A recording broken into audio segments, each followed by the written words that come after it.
Public order policing is once again in the spotlight after yesterday's response or reaction by some SAPS members to student protesters in Johannesburg. Let's discuss the methods that we see being used by the police time and again against demonstrators in South Africa. What is allowed and what is not?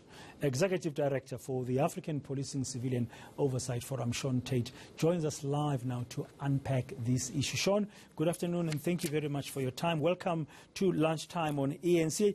When you see these reports that are going on now and people calling for all kinds of investigations and all kinds of actions, policing, public order policing in our country is always under the spotlight during peaceful demonstrations. What is wrong? I think it's the approach that police are using, and particularly around use of force.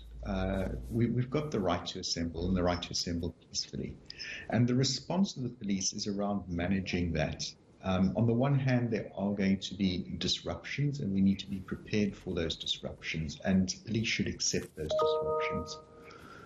When it comes to the call to disperse, the use of force and firearms needs to be an absolute last resort. And time again, we see an interaction with demonstrators using forceful means at the outset. And I think this is where things go wrong. There's a premium on the negotiation, on the interaction with the protesters, the assembly, in terms of being able to manage this.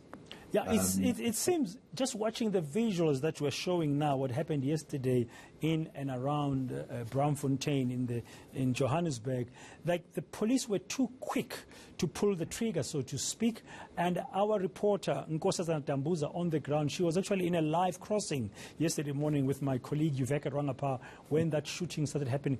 There was no warning, you know, like sometimes they would use the hailers, the police, to say move back or disperse, or this is an illegal gathering.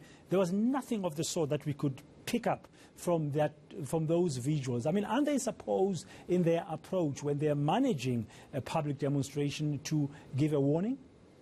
Absolutely. And more than that, the use of firearms and even less lethal equipment, such as the use of rubber bullets, is an absolute last resort. And it's only used specifically around the imminent threat to life. And unfortunately, our legislation includes a threat to property, which we don't agree with in terms of kind of the basic conditions around the use of firearms. But certainly, it is in the face of that imminent threat. And if there's no imminent threat, then we need to look at other means towards addressing this. We also need to bear in mind that these weapons and rubber bullets are indiscriminate weapons. And so when it is absolutely necessary in terms of the threat to resort to some form of kinetic weapon, either a firearm or a less lethal equipment, it must be aimed specifically at the threat being posed, and not indiscriminately at. Yeah, and when you talk about threat, I mean, I'm not trying to preempt any investigation or make any comment on it, but from what we heard yesterday from the doctor in the building from which Mtogozi Sintumba, the 35-year-old deceased man, had just left, his doctor confirming he was there for a consultation, and after he left the building they had some shooting, and then later on, we don't know what happened outside the rooms, the man was dead. I mean, it sounds like the police are too quick to use rubber bullets, and now people are again calling for the outlawing, the banning of rubber bullets. Could that be one of the things that should be addressed in public policing? It certainly looks towards that now. The use of rubber bullets has been problematic and now problematic for a number of years, and we can trace it all the way back to the death of Andries Tatani. And we need to be more considered in terms of the equipment that is being issued, the extent to which that equipment can be used with discernment in terms of the threat being posed, and all the training and precautions that need to be put in place. And certainly we've seen failings on all of these. The indiscriminate use, the seemingly lack of planning and preparation in terms of when these actions are being taken, are taken, and then the response as well, the provision of kind of immediate medical assistance and the review of these processes with the participation of public and the oversight bodies in terms of what went wrong, what could be done better, how can we learn. It seems we consistently failed to take that forward. And a lot of this points to the failure of our legislation.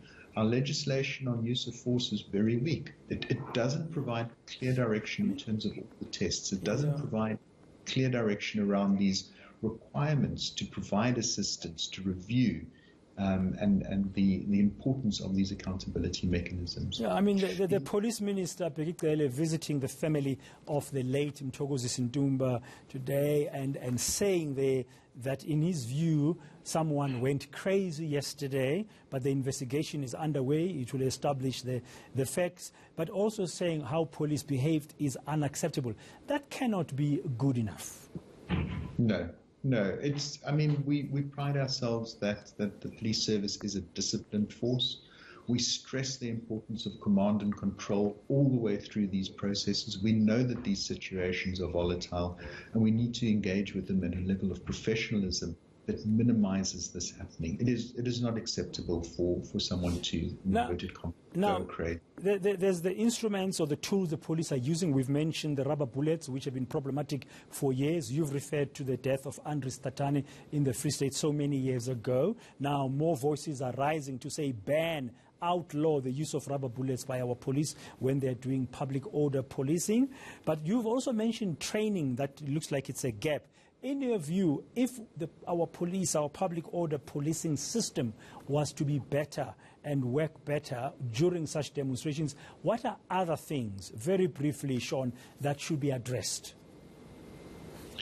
Well, the preparation for the events, and often this needs to happen very quickly, but if you've got experienced and knowledgeable persons involved, they can pull together a very quick response.